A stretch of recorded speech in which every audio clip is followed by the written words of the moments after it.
Voilà, bonsoir. Ce soir, je vais vous raconter ce qui m'est arrivé dans la soirée du 31. C'est mercredi dernier, hein, quand je suis arrivé à Paris. J'étais dans le bus pour aller à à l'Assemblée nationale et je, j'ai appelé mon pote, et du coup, je parlais, je le reconnais peut-être un peu fort. Surtout que le bus était un peu silencieux. Et voilà, toujours est-il que il y a un mec, il s'est levé du bus, il s'est levé et il m'a dit de parler moins fort, il m'a dit de me taire. Alors, comme je suis gilet jaune, bon, et que le gars était un peu grisonnant, j'imagine que c'était un électeur macroniste.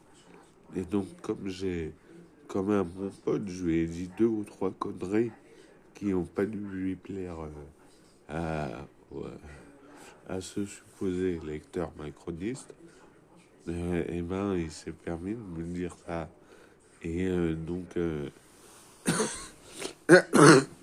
j'étais avec une amie qui m'a dit ouais, quand même, voilà, c'est un peu gonflé de la part de ce mec de se lever pour me dire ça. Alors, moi, je m'en fous. Ça m'est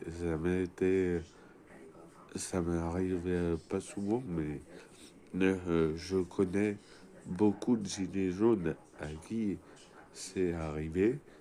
Et donc, quand t'as un con comme ça qui se lève pour te dire ce qu'il faut dire ou ne pas dire, voilà, bah, forcément, le réflexe un peu, c'est de répondre. Et dans ce cas-là, ça peut partir en sucette. Donc, là, j'ai rien dit. J'ai laissé avoir raison. De toute façon, c'est ça qu'il voulait. C'est en gros me dire, moi j'ai raison, alors toi ne dis pas ça.